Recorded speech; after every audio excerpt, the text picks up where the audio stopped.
Good evening and welcome to the launch of The Thoughts and the Underlook by Sarah Barnsley and Helen Seymour. It's really exciting to be here launching these books. They look like this, in case you haven't been able to see them yet, and they're a wonderful pair of books. I've been part of the process of putting them together as an editor, and I think you're in for a real treat this evening. The event is going to run as follows. We're going to have a reading from each of the poets. Sarah is going to go first, and we're going to have a short question and answer session at the end. So if, as the poets are reading, you happen to think, oh yes, I just would really like to know about that thing, or oh, I'm just so curious to know, how that poem was written, or anything. You don't have to wait until the end. You can pop your questions in the YouTube chat box down the side, and they will magically, via the power of Zoom or telepathy, be sent to my brain, and I will be able to ask them to the poets. So that's great. In terms of the captions that we're using, we're going to use the live Zoom captions, which are, they're okay, but they're not the most accurate. But we will add proper closed captions to the YouTube video after it's been recorded, because it allows you to do that. So you should be able to click on, you should be able to see the captions coming up on the screen now. And the other thing is, we are using a Google document to share the text of the poems, because when it's poems, it's very important, isn't it, that they're accurate. So there is a link in the YouTube chat which you can use to access a Google document, and all of the poems are kind of laid out in order there, so you'll be able to follow along as you need to. But yeah, please do obviously get in touch with us via email if you've got any concerns about accessibility at all. It's office@poetrybusiness.co.uk. We have a special, exciting offer tonight. So on our website, poetrybusiness.co.uk, should you want to buy these two books, which I think you will, if you don't now, I think you will eventually, you can get both of them for £20, which is a bit of a reduction, with free postage and packing. So you have to go to our website and put both into the basket, and if you use the code UNDERTHINK, all one word, you can see what we did there, then you'll get the offer. So that's good. Right, and I think I've said all the important things that I need to say. So I'm now going to introduce for you Sarah Barnsley, whose book The Thoughts explores different manifestations of intrusive thoughts as part of obsessive compulsive disorder, before navigating through the twists and turns of recovery and loss. These poems inhabit therapists' treatment rooms, waiting rooms, and everyday documents, appearing in such varied, playful forms as emails, research proposals, and kids' puzzles. Compassionate and at times painfully humorous, The Thoughts is an act of advocacy, giving voice to critically underrepresented experiences of illness through poems that are as peculiar and creative as they are arresting. Please welcome Sarah Barnsley. Hello. Good evening. I hope you can all see me. And I just wanted to firstly thank Suzannah for the introduction, and to thank Suzannah and Gboyega, my editors, for selecting the book through the open call, and for doing such a fantastic job with the editing. I want to thank all at the Poetry Business.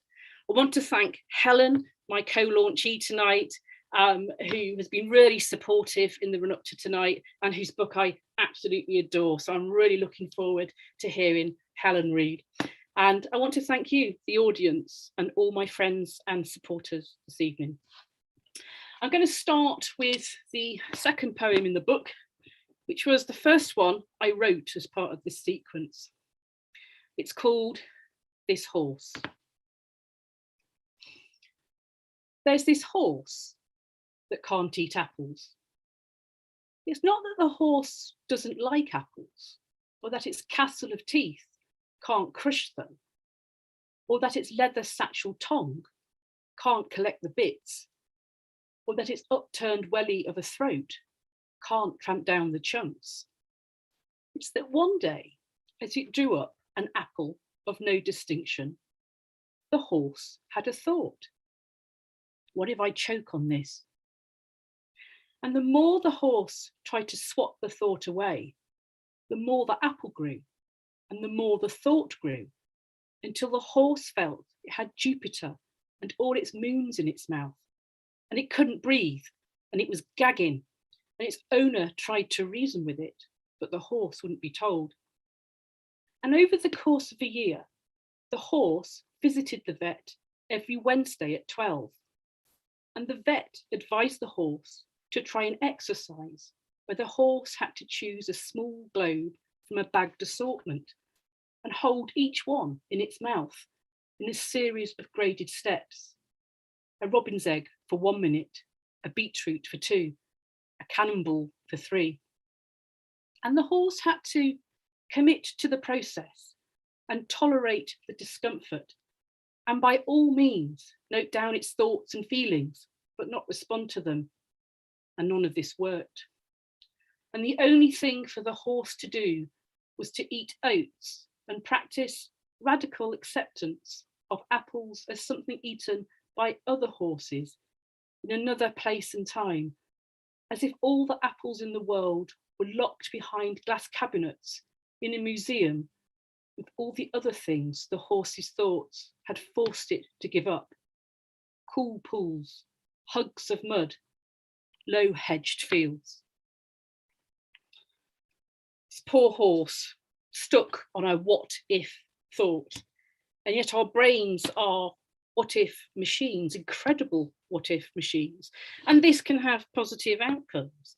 Without someone thinking what if, we'd have no Shakespeare, no suspension bridges, no moon landings, no rockets, and my personal favourite, somebody once thought, what if I was to slice some potato very thinly and then fry it, and gave the world crisps, one of my favourite things.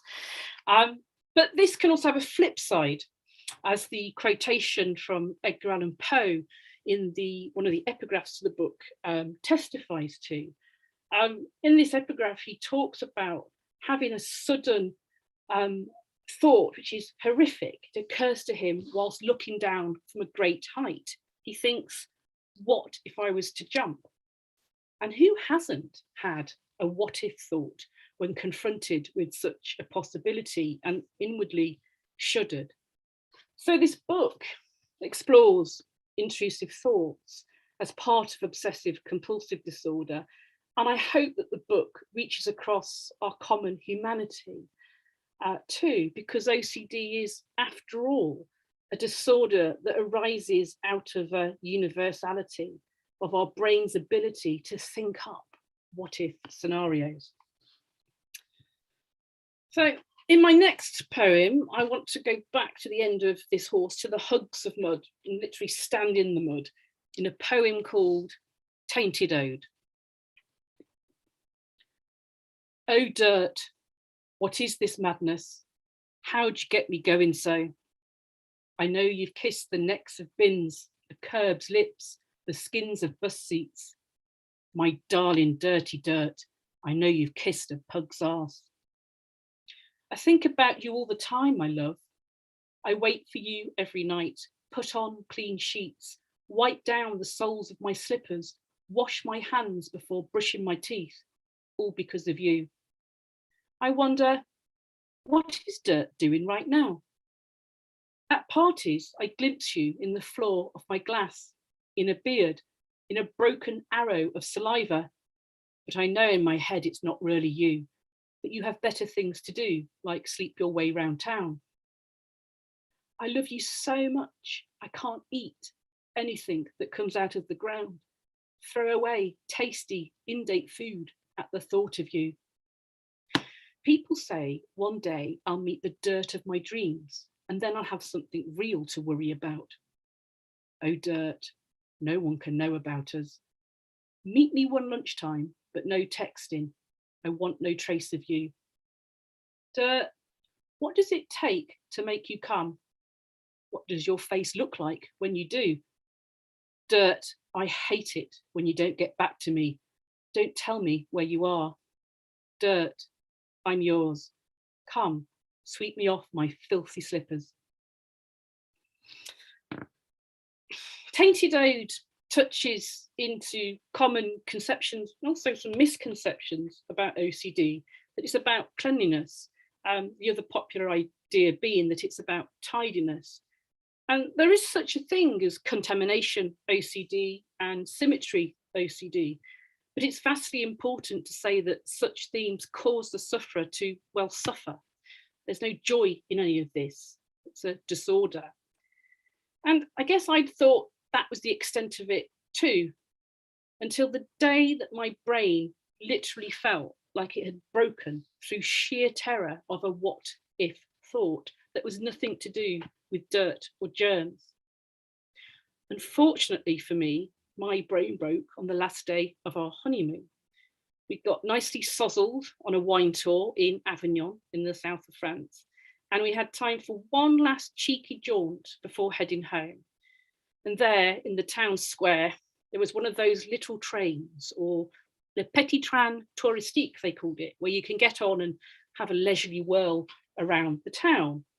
And this is the scene of my next poem. It's called The Day My Brain Broke.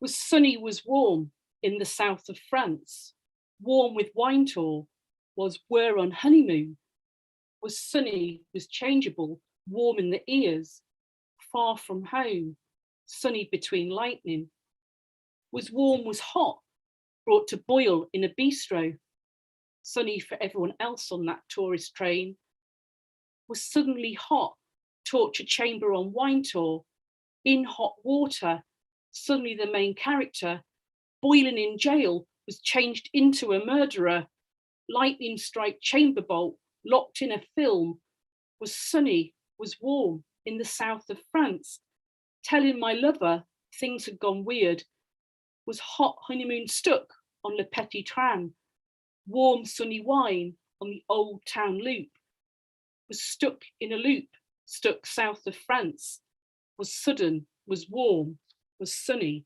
was hot.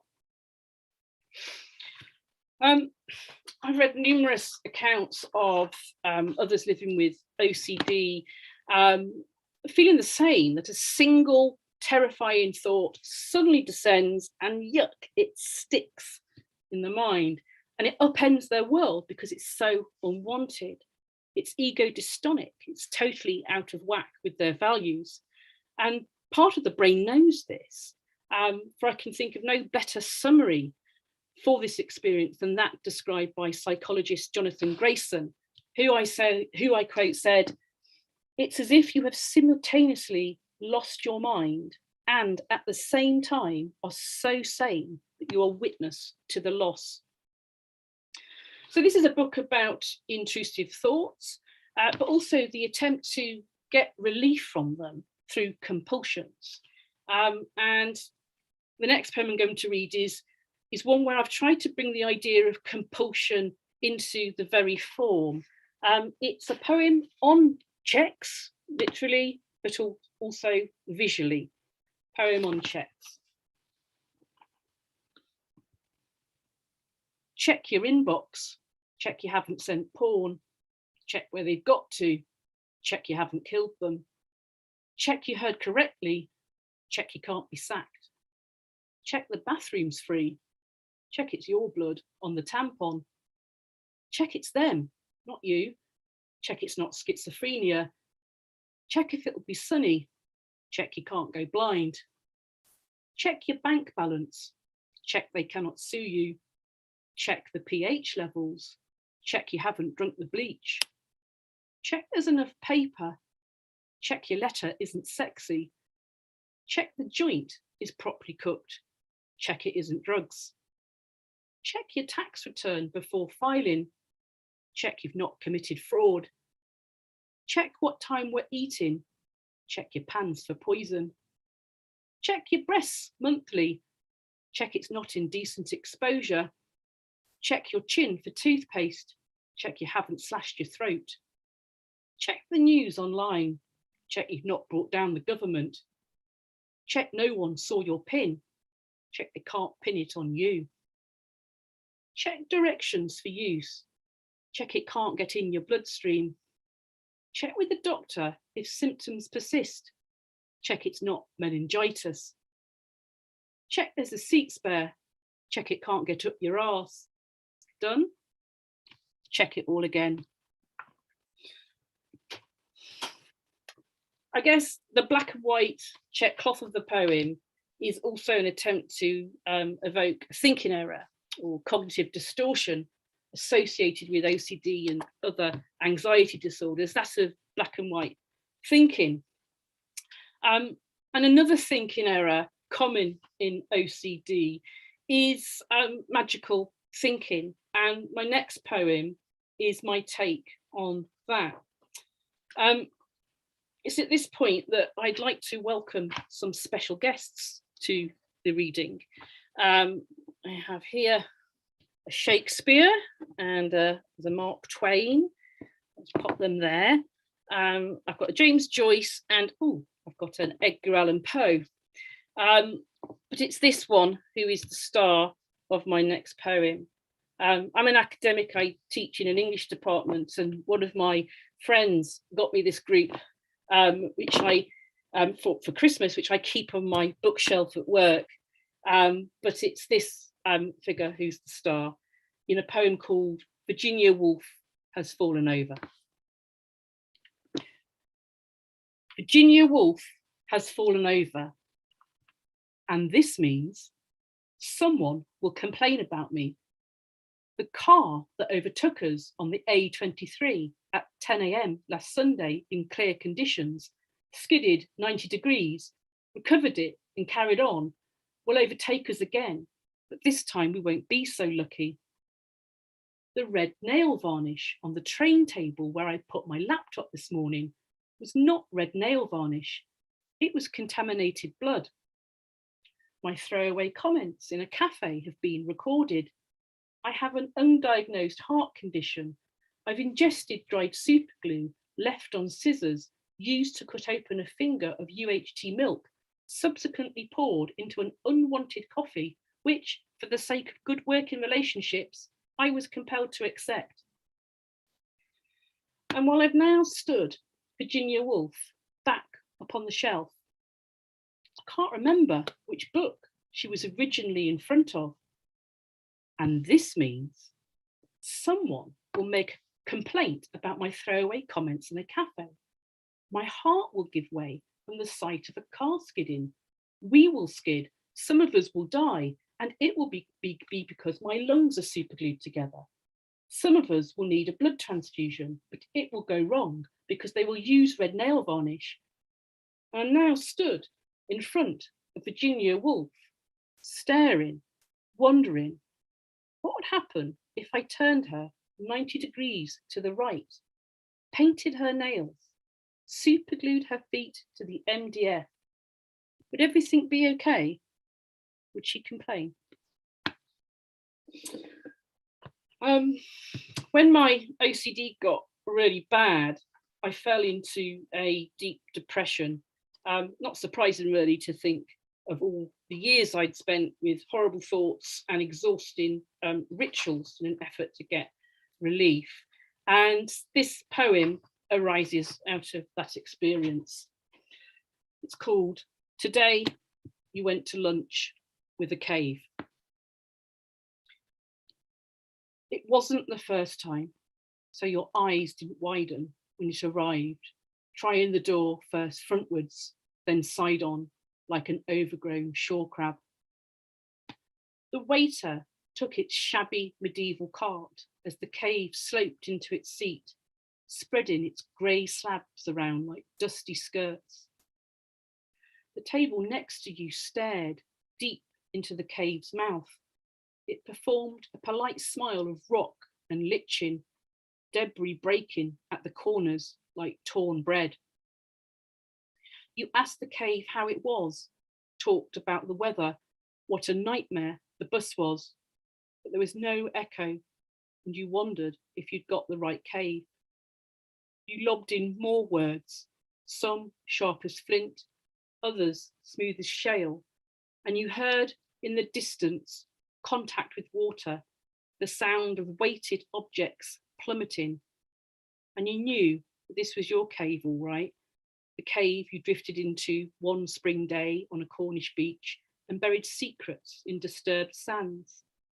The cave which, over the years, gave you shelter, adventure, whose fissures grew like cracking ice, whose darkness was washed darker by restless tides, until there were overcast days like these, where the cave came to you and you couldn't tell whether it was finally still or just a wave away from collapse. So many people have been there for me during my recovery journey, and I understand many of them are in the audience right now. And the penultimate poem I'm going to read is inspired by one particular friend. She knows who she is.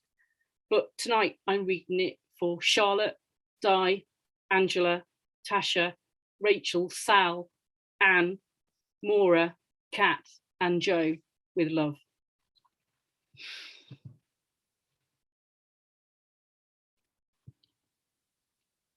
After being unable to tell the Samaritans, I tell you how the thoughts have changed, how they can now come out of walls, how they work this gaffer tape, this rope, how there's no ransom note, no recording, no concrete floor, and no single light bulb, how it's happening right here, how I'm drinking this pint with a knife to my throat, how I just can't say, but you know. We escape the pub to snowfall, talk, leave 2 sets of tracks on the path.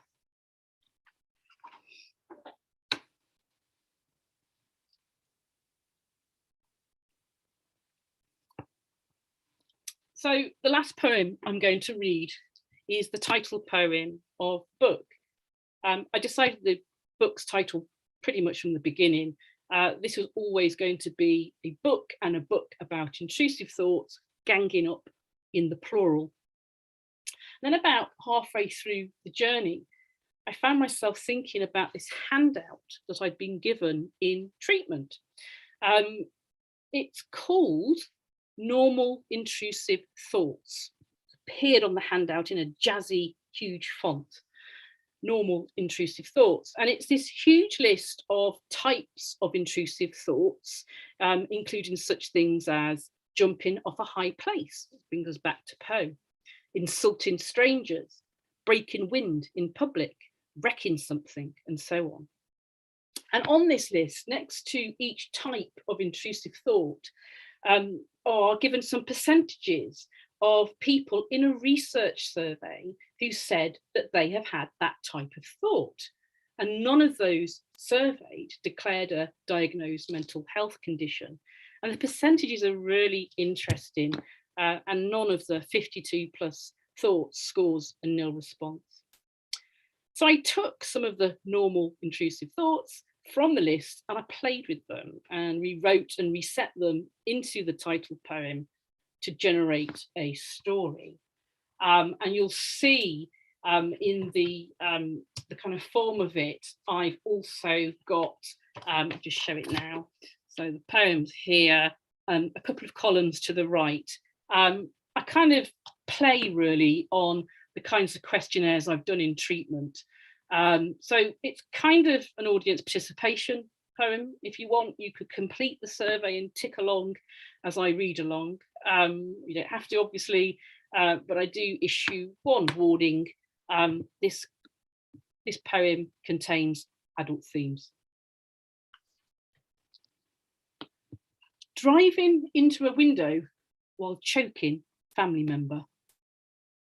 Swearing in public while kissing authority figure.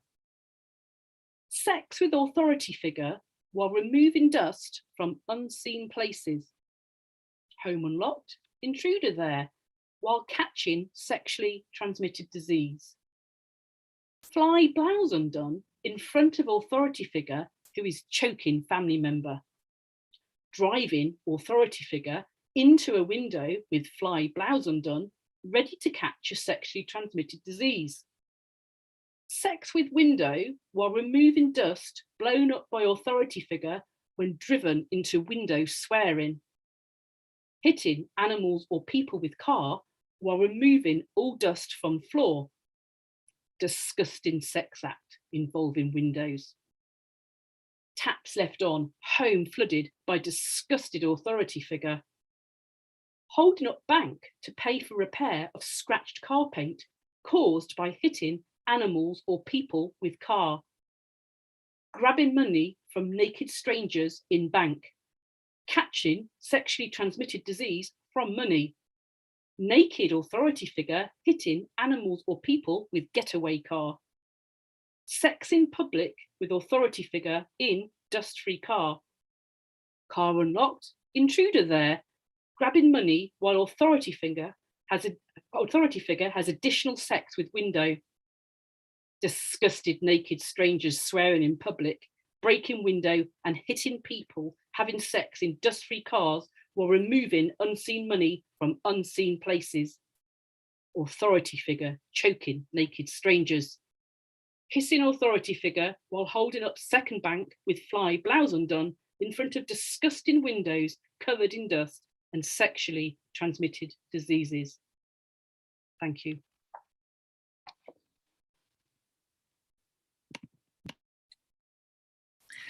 Thank you, Sarah. That was brilliant. It's so nice to hear these poems read aloud, actually, by you, because I've read them lots of times on a page, and I've just realised I've never heard you read or perform them, which is fantastic. Once again, it's just such an inventive collection, the way it uses the space on the page, you know, the ideas. I remember first reading the horse poem that you opened with, and just thinking, this is, you know, this is like nothing I've ever read, and that poem has stayed with me ever since, actually. So there we have it, The Thoughts by Sarah Barnsley, with this incredible cover as well, which both the covers were designed by Katie, who works for the Poetry Business, who is behind the scenes doing all the Zoom and YouTube stuff and doing it brilliantly, but she also did these brilliantly, so a round of applause for her. Which brings us on to Helen Seymour's The Underlook, which you can have a look at here. There are some rather amazing images on Twitter and Instagram of Helen trying to recreate this cover with some washing bubbles, which is excellent. But yes, The Underlook balances precariously between the real and surreal, informed by experiences of physical disability, surgery, and medical trauma. This collection articulates a life lived under the bed at the bottom of a well and the glances exchanged between doctors. The poems revel in the uncanny and in the power of ignored or repressed spaces, summoning us to listen, crouch down, press a hand against the white gloss, shuddering. Welcome to Helen. Hello everyone. Thank you all for being here. Big thanks to Sarah. That was amazing and beautifully read. And I also just wanted to thank Suzannah and Gboyega and everyone at the Poetry Business for believing in this book and making it a thing that I can hold in my hand. So that's fantastic. Thank you. Let's get on with it then, shall we? Fire escape. Absolutely decked it down a fire escape. didn't even need to evacuate. There was no emergency, no smoke creeping under the door, no need to push the silver bar and hurry down the zigzagging steps. I lay at the foot of the empty lighthouse, unable to move. For a while, I let myself imagine the head of a young girl peering from the window of a low-flying plane. Hypothetically, would I get a mention in her vocal notes on the landscape? Imagine not making the cut. Insects began to clean themselves on my stomach and eyelids while I replayed the moment I spontaneously smashed the "break glass in case of" like a mantra in my aching head. When the red engine came, the white light siren drowned out my voice, and the fireman stepped over my grappling, screaming body in search of the blaze. The next section is called Where is Hugo? Which was written because in 2019, a piglet named Hugo vanished. Hugo had been taken from a farm by a vegan vlogger who intended to raise him at home. But after the first night, Hugo was never seen again. Eventually, the vlogger agreed to an interview in which he insisted that Hugo was fine, but wouldn't say where he was or what happened. And everyone just left it there, with no explanation for why or how the piglet had disappeared. Missing. I designed some posters on Microsoft Word. The word missing was in Cooper Black, bold. I spent 3 hours on the colour wheel choosing just the right red, EE381A. Below the picture, in the same colour and the same font, I wrote, "He can't have just vanished," and my telephone number and the police's telephone number. I asked Fiona at the post office to print them off for me, and I've just come back from picking them up. Her ink cartridge started to get low halfway through the job. Thin stripes of white run through the letters, but she told me that she didn't think it really mattered. Back to the scene. My car is pointing directly at the house. The engine running, headlights shining into each shadowed window. I follow every flicker in a quick, restless search for activity. A handle turning, a curtain quivering, a change in the position of the kitchen tap. Anything beyond the small black silhouettes dancing in my eyes. Say they've taken it seriously. The police are here. They are dusting for tiny trotter marks. A woman dressed in fragile white searches for signs of a bag being packed. A note. They are waiting for reinforcements to make a start on the garden. No evidence of a tiny miniature cross made from 2 lollipop sticks, but there are 4 mini milks in the freezer. A call is made to the local slaughterhouse to check for any voluntary admissions. There is no Hugo on the register, no suspicious post, no threatening messages on the answer phone. When a call box is found in the garage, they expect the worst, but it's just potato smiley faces and a medical ice pack for sprains. The team are told to leave all possibilities open. He may have rolled himself into a pinstripe hammock, be hiding in your grandmother's attic, moonlighting in a Spanish laundrette. He could be thousands of miles away or watching us at this very moment. Look for a tiny piglet riding a ghost train. We will lose this case the second we forget. He could be anywhere. The vicar says I need to stop searching for Hugo, so I called him a hypocrite and added his name to the list of suspects. Chase the forest. I'm running blind through thick green, the next beat freezing dead, ears stretching to a crackle in the leaves, branches snapping, or is the loudest thing my breath?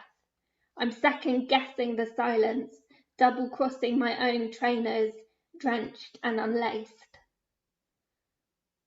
Somewhere my mother's voice is warning, unlaced, warning lights flashing, but I'm cold, hard green. I'm seeing in 4s and 5s, half a day past double. The ground, the branches, the night is stretching out, then in close to me, trying to snatch my breath, and I'm shouting back at nothing, snapping.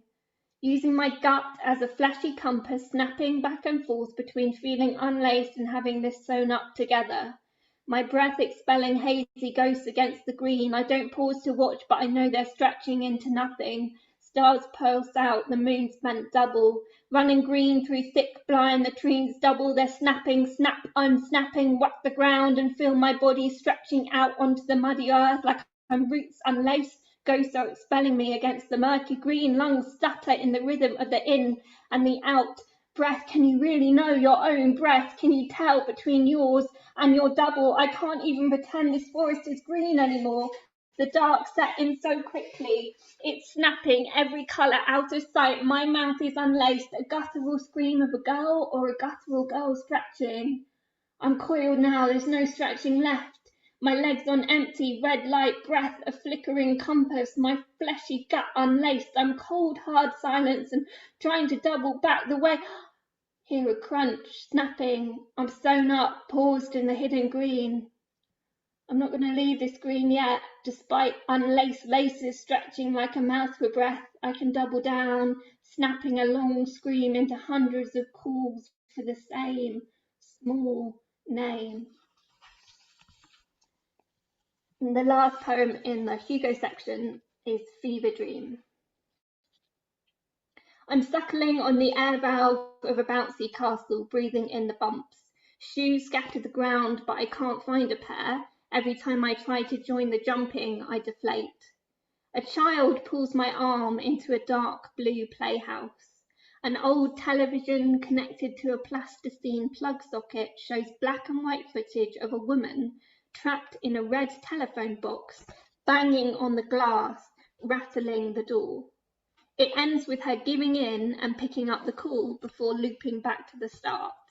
Butterfly arms, front crawl legs, face of a girl who's just lost her float. The same child who pulled me in here circles the wooden hut on a bright pink bicycle with flashing lights on the handlebars. I try to catch her attention, but she can't hear me and the door is jammed shut. The TV remote does nothing, no other channel, until I realise I'm switching the child on a bike to a man on the bike, to a nurse on the bike, to a soldier on the bike, a piglet on the bike, me on the bike, and I'm out and I'm free and I'm weaving through the shoes, round the empty castle and out into fields, pedalling faster and faster before someone flicks me into nothing to see what's on the other side.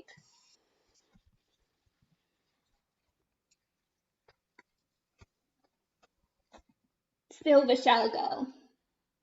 At 16, I got a letter from the hospital saying I had to wear a 14th century suit of armour until further notice. There was a map attached with a location, date and time. When I arrived, the woman in the bridal shop hastily took me to the back, where I waited for 30 minutes on a high white stool. She took my measurements and said the metal would do me wonders, excitedly showing me a range of feather options for the helmet. I rattled home, worried about the limited roles I'd be offered in the school play.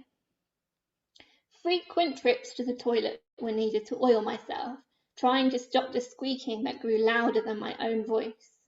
On a history trip to a joust, I was nearly arrested by a worried citizen when they saw me board the school coach. On the day spent leaning over a Bunsen burner, heat shock nearly collapsed me. I polished my torso with Vaseline for the end-of-year disco, and while the DJ spun Black Eyed Peas for the second time that night, I spilt blackcurrant juice in between my body and the breastplate. My friend and I stayed on the dance floor most of the night. We bumped a flow rider's low, and there was quite a sexy moment where I rode her like a horse. Another mate told me that one of the older boys that had gate crashed from the pub kept looking at me, and I laughed, gave him my number, then fantasized ways to seal the hinges, jam the mechanisms, and stay inside my own clasps forever. And now I'm going to read the first poem in the book. All the poems with dates, so this one is Child Development Centre 1996. They're all like found poems, often from doctor's letters and things that I've got. Helen is starting to break her falls by putting out her arms. She's had 3 episodes in which she has cried because of her hands. She says they don't hurt her, but is obviously uncomfortable. Helen is very shy in the clinic, and I hear very little speech. I understand that the content of her speech is normal, but strangers have some difficulty understanding her.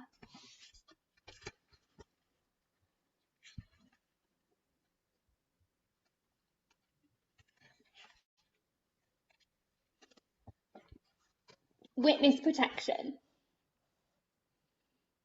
The force of the wind here is making me take trivial steps backwards, forwards, and back again, as though on this very hillside I'm shuffling on a miniature dance mat. I took up the practice of standing in bleak, deserted landscapes in the hopes I may be the sole witness to a particularly vicious crime. I'm not aroused by violence, nor voyeur. I don't have an ounce of hero syndrome. I've taken a diazepam and had 2 panic attacks already. I jump at the call of a pigeon. I'm playing the long game here. Have been as soon as I heard that in witness protection, you get a folder with all the details of your new self and all the things you've ever done. I tried making my own, tried to pretend my whole existence was dreamt up by an admin team, tried to write instructions for myself in bold. Do not elaborate on your experiences in the Isle of Wight. But there I am, at another dinner party, another reenactment of the crossing.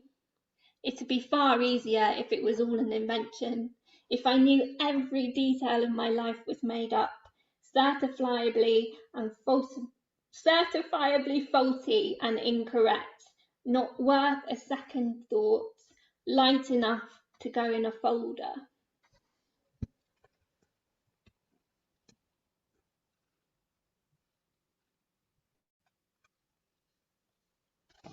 The wasp in room 10. She flew in and landed on me, looking to scavenge.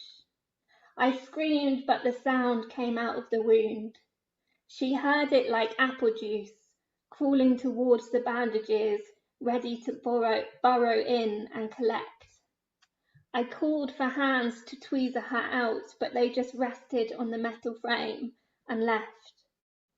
I could feel her body threatening to disconnect as she worked, gathering my stitches to use as legs for her children. And I'm just going to end with a rearranging poem, and I'm going to read what I've written in the acknowledgements and notes for that. In case of any doubt, the rearranging poems are genuine, excluding names and one instance of a derogatory term for a cleft lip. I rearranged all the words to create the poems. Thank you to disabilitymemorial.org, an archive of remembrance for disabled people who have been murdered by their families. This is where I found the story of a father who walked free after being charged with the murder of his newborn son. After seeing that his baby had a syndactyly, cleft lip and cleft palate, he threw him on the floor of the delivery room. I could find no record of the newborn's first name, but please know this whole book is for you. Rest in peace, in power, and be on the hands that didn't know your worth. So this one is case dismissed in the slaying of a newborn child.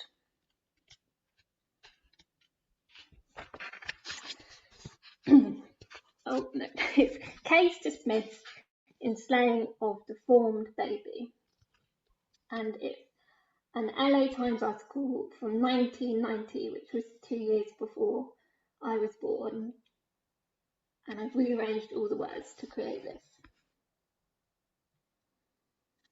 A baby broke into a delivery room and said there will be no more practices. In one ecstatic motion, he snuffed out the floor, but moments after that, it returned. Fingers tried to be instant, life cleft on a technicality. The veterinary wife moves into a point, into tears of twice and two. She absolutely had both in there.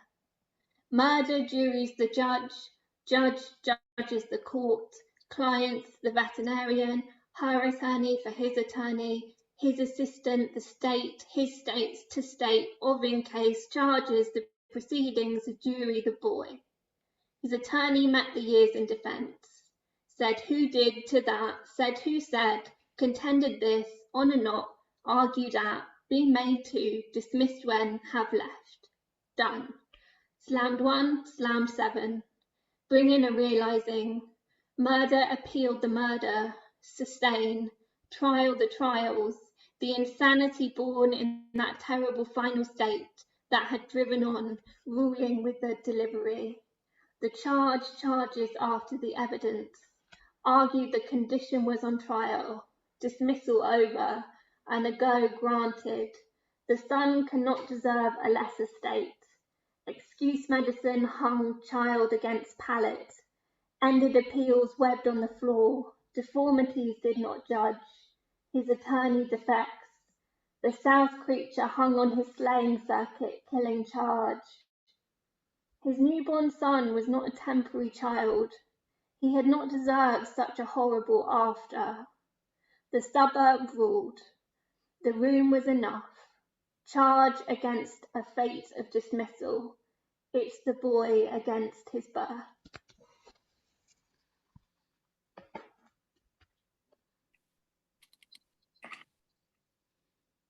Thanks so much, Helen. That was wonderful. Again, it's just really powerful to hear those poems, read aloud, and it's just such a fantastic collection. We're going to have a short Q&A now, so if you do happen to have a question for Sarah and Helen that you haven't asked yet, there's still time for you to pop that into the chat on the YouTube. And but we have some questions to be going on with. You've been very busy, and that's lovely to see, lovely to hear.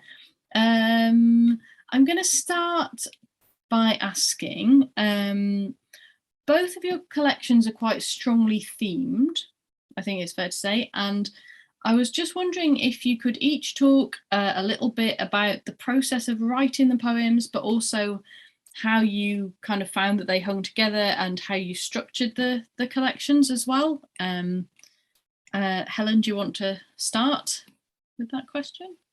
Sure. I tried not to think too much at the beginning about what it was going to be about and the structure. I had great mentoring from Caroline Bird, who really kind of gave me the confidence to let all the subconscious and unconscious things kind of bubble up by themselves. So that the theme would become apparent the more as I wrote. And the more as I wrote, this the kind of theme of can you hear me, or there's something amiss here but no one's realizing, like we're being forgotten about, started to really come through, and that's when sort of the ordering and the collection came together. But that was really at the end. At the beginning it was just about letting myself write and seeing what came up.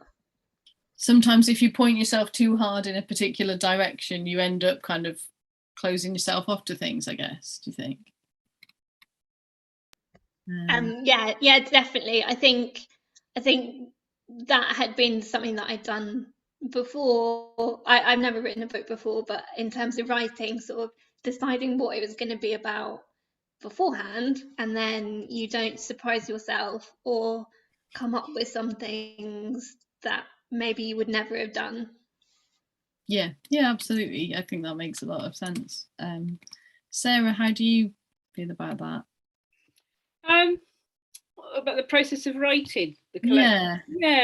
That's really interesting. I mean, I started very kind of firmly that I was going to write about my OCD experience, but with one caveat: I wasn't going to give it away. I wasn't going to be open about it. And you know, a big part of that was out of shame. But at the same time, there was a freedom in it, because I kind of felt that suddenly, hang on, there's all this I can write about. It was like a huge kind of well into which I could kind of dip my bucket and just keep going. And I was suffering at the same time. So, you know, it was a way of kind of making something good have come from that, if you will. I got to a point where it became quite a mania. Literally, I mean, I get up really early to write.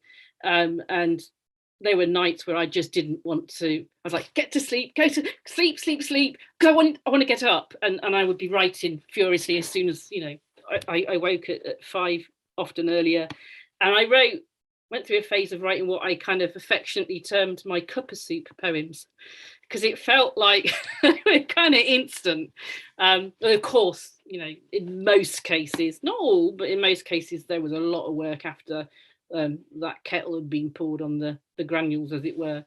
So yeah, you know, I had a concept, I went for it, and that also seemed very naturally to yield a structure. So I've structured most of the sections around terms relating to manifestations of OCD, so ruminations, compulsions, avoidances, and so on. But then I've also, because I'm also trying to tell a story, I've also got a couple of sections around treatment. In one section, formulation, it's quite a specialist term, but it is the point in OCD treatment where you kind of work out what actually is going on. You formulate the kind of thought process. And I thought that was, I could have a bit of fun with that, because you know, my kind of treatment process wasn't linear and it wasn't always successful. And so I thought I could incorporate a bit of, well, actually, what's going on here? Is this the right course for me? And so on. So I had fun with the structuring too. And I should say, you know, it's not strict. You know, a lot of the poems kind of shifted around the different sections. But I think I'm quite happy with where they are now. Well, that's good. Yeah, I think particularly that kind of episodic structure in your collection, I think works. You know, it does work really well to talk about those different aspects. We've had a question from Katrina Naomi, who she's asked Sarah, but I actually think it's relevant to both of you. Which is, well, it's hopefully you don't mind people laughing along to these poems. And I think both of you, you know, you're writing about something, some very serious things, but you also use humour at times. And it's, if we start with Sarah, I'm just interested to hear what you think about that. Yeah, that's a really good question. Thanks, Kat. Yeah, I'm glad you laughed along. You know, I mean, it's a horrible illness, right? No doubt about it. It's a horrible illness. But there is a lot of truth in that idea of tragedy and comedy coexist. And certainly when I was in the treatment that really, really helped me recover my life, as we went on, you know, the kind of sessions would go from lots of crying and stress and all of that and drama on my part to lots of laughing, actually, because there is that part of the brain, as Jonathan Grayson says, which kind of realizes this is irrational.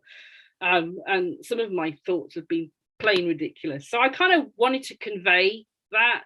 I also find comedy a coping mechanism, and that's what I was doing in my treatment to some extent.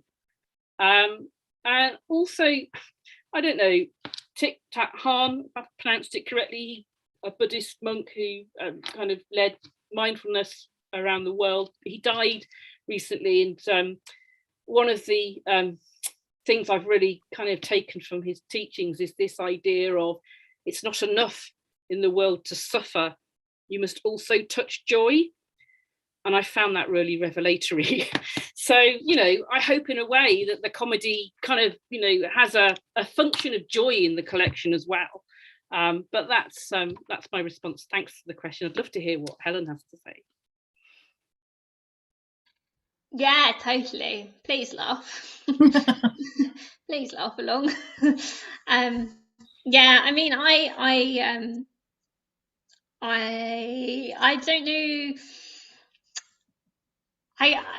They've got to be funny to me, like in order for me to get a hook, or that's often where they start. And I love playing with dark and light and switching it up and things. So yeah, and when I've like performed at gigs and stuff, I'm always so interested in the bits that make people laugh that I've not necessarily written as a joke.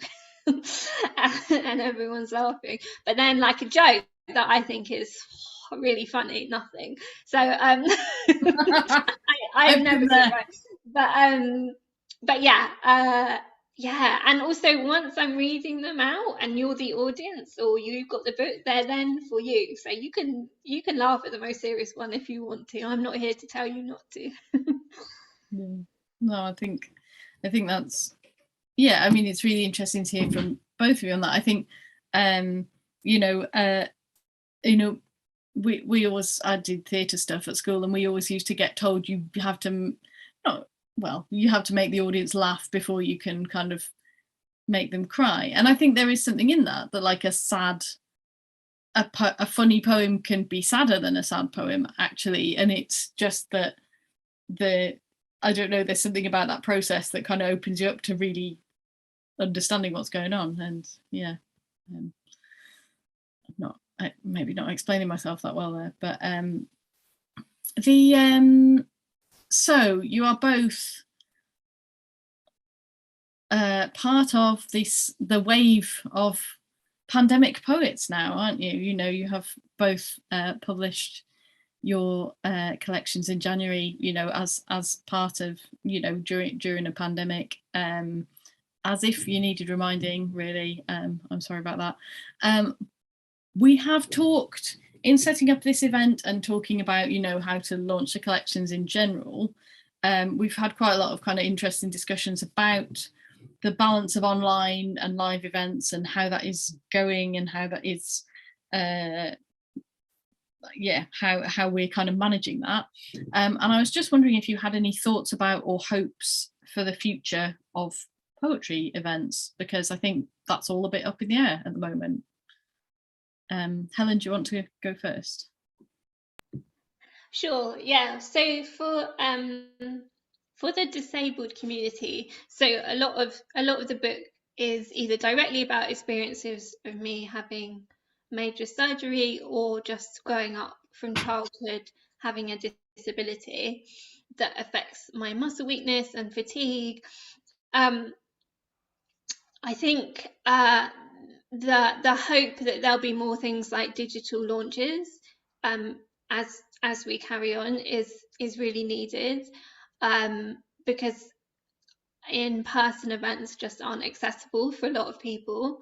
And I think there's still this thing maybe that like some people feel like a digital launch is like an okay thing to do when it's the pandemic, but when the pandemic's over, we'll go straight back to in person, and that's better, right? That's so much better. And that kind of language, whether they mean to or not, is pretty ableist, because they are leaving out a whole swathe of the population who matter. So I hope that there's a lot more digital stuff. I hope that as well there's a lot more stuff that's like this is free, but hopefully the digital thing will maybe open up things like pay what you can, or just do a tip situation. Maybe people then will be able to tip when they couldn't before because they've had to pay for travel, there's so many things that I think is great about digital, that I really hope this stays and people see it as a valuable thing for the community. Yeah, thank you. Yeah, and I totally agree. I think it's not a case of going back to whatever we had before. It's got to be something new, and it's got to be some combination of those things. And it's just really interesting to have this conversation with other people as well. Sarah, the same question. Yeah, no, absolutely. The pandemic has really opened my eyes to this. It's, you know, it's, to me, it's totally, I mean, it's imperative that they are blended events. I mean, from personal experience, as a parent, it's made so much more accessible to me.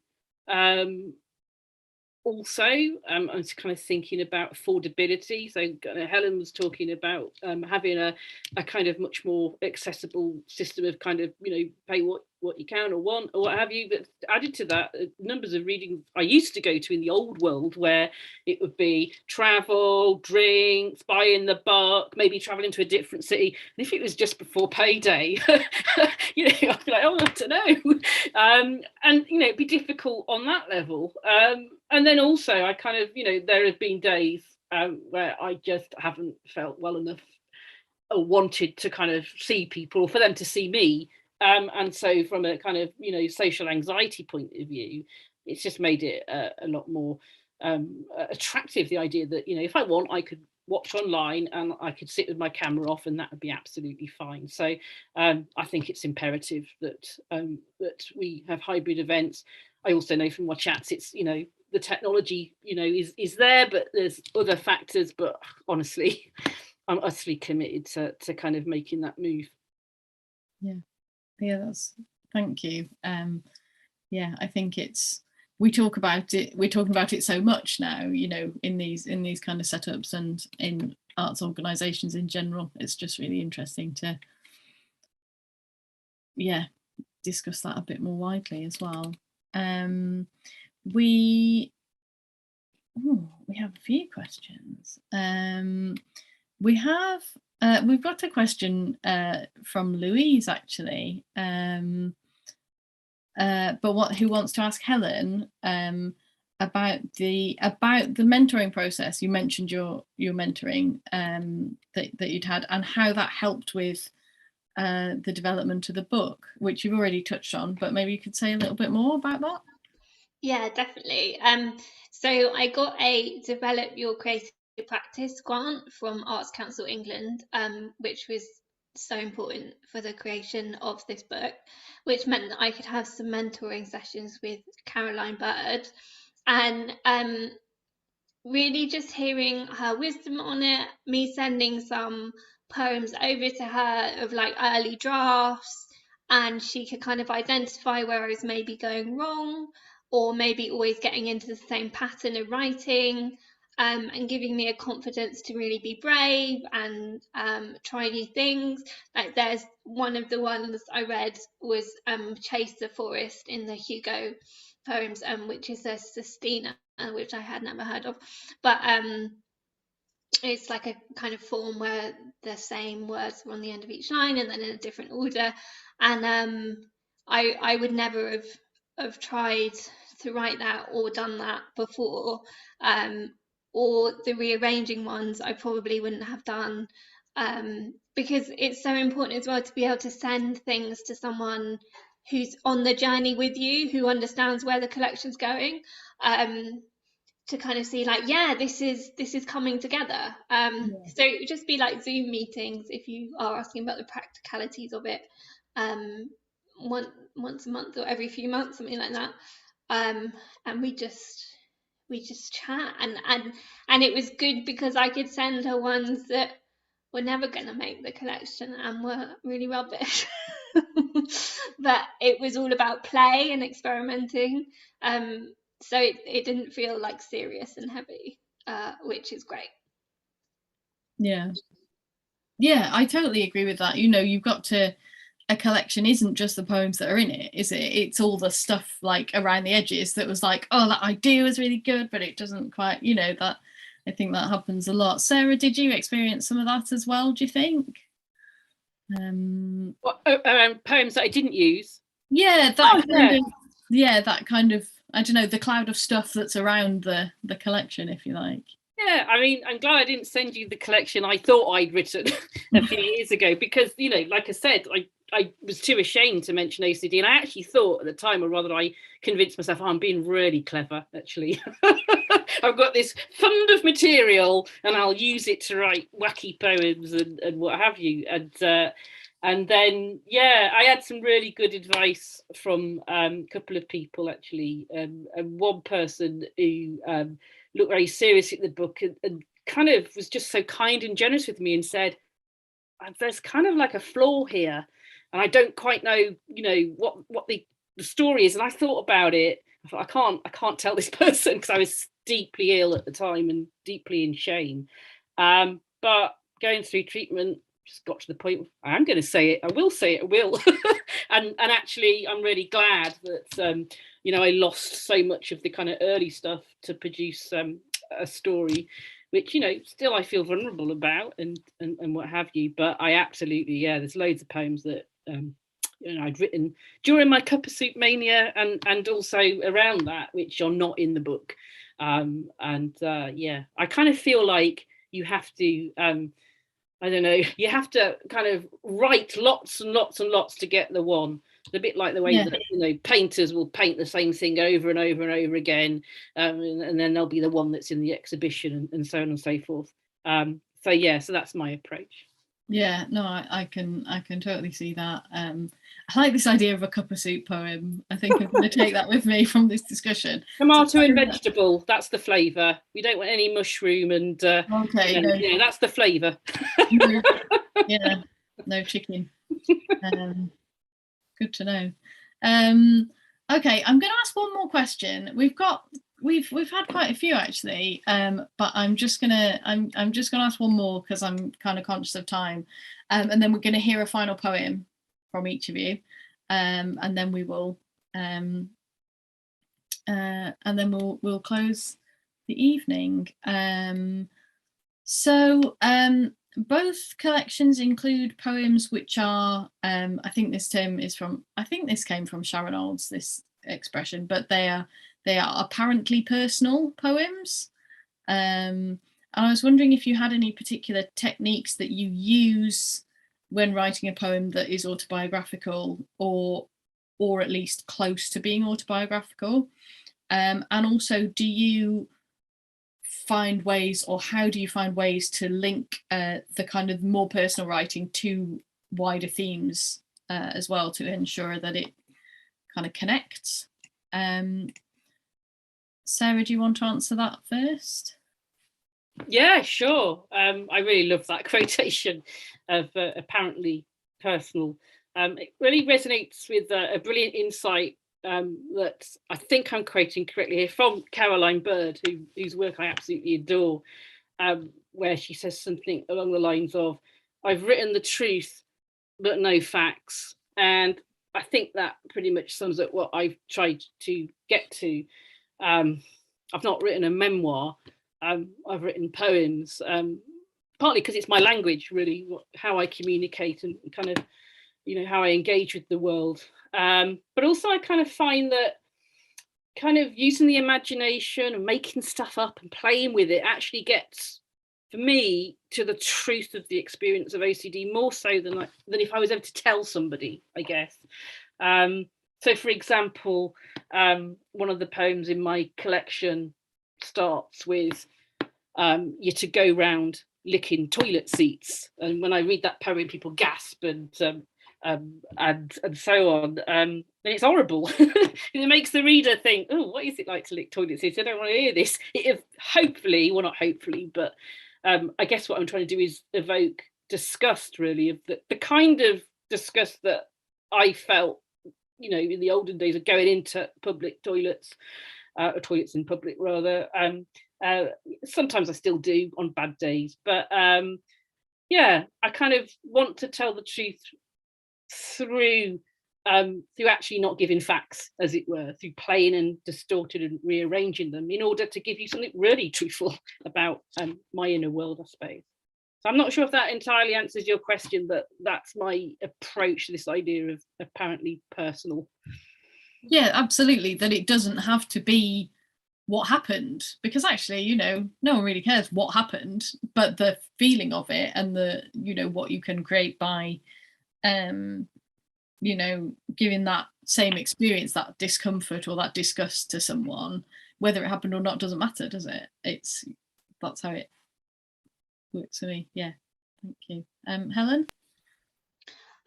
Yeah, it kind of goes back to this thing of like not trying too hard to write, you know, about a certain thing from the off for me. So like, because it's gonna come out however you like, with me anyway, like however I try, how much I try to avoid something that I don't want to write about, it will come out in certain ways. And things I'm interested in for a reason. So like with the Hugo poems, that came from, I watched this documentary about a vegan vlogger on Channel 4 who stole a little piglet, and then in the documentary the piglet just vanishes, and the documentary ends and you don't know where the piglet's gone, like, and it really annoyed me that they didn't address, like, the vegan vlogger had an interview and he's like, well, Hugo's fine, but you can't see him. And like there was a bit where the documentary maker was like looking through the letterbox of the home, and Hugo's little bed is empty. That's sinister. And it's like, where is Hugo? But so I was saying to Caroline, like, oh, I've written this poem about a pig, like it's really funny because like I'm just obsessed that this pig is gone, but they don't address it. And like then I kept wanting to write poems about Hugo, and it was great because like with that, like Caroline let me just continue this obsession with Hugo. But then it suddenly became, and I realized for me anyway, and for other people those Hugo poems will mean something else, but for me it's this thing of like something terrible has happened, and like this terrible thing is happening and everyone's just acting like it's no big deal. And like to me that's so relevant in terms of health and disability and doctor's appointments and all the other stuff that's in the book, right? But if I discounted Hugo from the off because it was a silly thing about a pig that I just seemed to be obsessed with, I would never have got that surreal in to something that I actually really care about and that is about so of like the important stuff, you know, like the really heavy stuff. So that's what I mean by it chases you wherever you go, you know, like it's like in therapy appointments, you bring up a random story that you think is funny and your therapist isn't laughing because you've just Yes, yeah, you've just unlocked the whole thing for her, but you don't see it. So yeah, whatever you're obsessed with for a reason, I think, quite often. Yeah. So I would just say to anyone, like, if you're, you know, don't worry, like if you're just really obsessed with like the way, like if they've changed the washing up liquid all of a sudden and it's really annoyed you, write a poem about that, because you'll find out what it's about. Like it will leak out. That's the trouble. Yeah, that's brilliant. I think that's that makes that point really well, I think. I've had a slightly last minute question from Angela Buxton, who just has asked if Sarah is a Steps fan. Oh, hi Angela. Well, yeah, I like Steps, and kind of, yeah, I do, yeah. But the poem, to get to kind of what Helen was just saying about, you know, writing about something which is actually a way of talking about something else. I mean, that poem I wrote before Steps had their most recent comeback tour. I wrote it ages ago, actually. Turns out they've had lots of comeback tours. Didn't know that. But I'm not a Steps fan in the same way that I'm a fan of Crisps, for example. So I'll just leave it with that sense of mystique about it. But thanks, Angela. I feel like Steps, Helen read her poem about the disco with the Black Eyed Peas. I feel like Steps were kind of, because of the age I am, I feel like they were my kind of Black Eyed Peas. Like they were that era of a lot of school discos and that sort of thing. So yeah, it's in my brain. Great. We're going to hear a final poem from each of you. Thank you again so much to both of you for reading. Do thank you very much for listening to the audience. And just a reminder that these books are both available on the Poetry Business website. The details are all in the chat, and the special code and everything to get them as a little bundle. They're both wonderful. I can vouch for that. And you've heard it all. You know, you've heard it this evening anyway. We are going to hear one final poem. We're going to start with Sarah, and then Helen is going to read a poem, and then we're going to say goodbye. So thank you again, and see you soon. Thank you, Suzannah. And I just realised that I didn't read the Steps poem. There is a poem about Steps, and wondering if you're a Steps fan in the collection, if that got a little esoteric, in which case I apologise. So Suzannah talked about the cover. I'm really glad she did, because I kind of want to use the cover as a way of introducing my last poem. And for this, I really want to thank Katie McLean, who did just a fantastic job on the production and designing this cover. Because when we were talking about them in the summer, I was thinking about having a cover which somehow focused on those parts of the brain which kind of glitch in OCD. At one point thinking about the amygdala, the threat center, and so on and so forth. And Katie found this image from an artwork by Angela Palmer, and I just love it because it gestures to a, not a trouble center of the mind, I suppose, but a kind of a wholeness, as it were. And I felt that fitted right in with what I'm trying to do with this book, show the wholeness of a person who lives and loves, as well as obsesses and compulses. So I'm going to close with the poem that is also the book's close. And it's a poem that rolls up the themes of living and loving and obsessing and compulsing into a sonnet. For the book is also in a way a love story, not just of others, but of oneself, of accepting oneself and all the thoughts that show up in all their horrific glory. And it's based on a tool used in CBT, cognitive behavioural therapy, where a person is invited to try not to think of a white bear or a pink elephant. And the results to this exercise are supposed to be universal, that the very attempt to suppress thoughts of white bears or pink elephants means that not only do we think of them, we actually think of them more. And if you're so minded, you can try this for yourself. Set a timer for a minute or two and mark down every time. Say to yourself, I'm not going to think of a pink elephant. Set a timer for a minute or two and mark down each time a pink elephant or white bear pops into your head. Something I did right at the start of therapy. The idea being that thought suppression, avoiding the thoughts, trying to push them away, actually increases their frequency. So this last poem I'm going to read is a poem about welcoming these thoughts instead, not pushing them away, the goal of OCD treatment. And as it's a love poem, in a way, I'm going to dedicate this to the woman who's been with me throughout all of this. Louise, babe, this one's for you. White bears and pink elephants. Please think of them. They've had a lifetime of discouragement. Throw away all coconut ice, clear shells of marshmallow mix. Do it properly.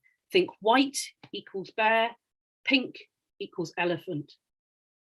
Disregard Cadillacs, white leather seats, spurn pink ladies, platinum wigs. Think powder puff endings to clinical psychologists and theoretical cages which incarcerate white bears and pink elephants with all the pies in the sky. They're 4 and 20 blackbirds ready to surprise week 1 of group therapy. Think up puffs of pink and white party smoke. Focus the mind. Think elephant equals pink. Bear equals white. Kiss them, hug them, love bomb the hell out of them. Truly madly bring them into the room. Roar and trumpet these bountiful, beautiful beasts into being. Thank you.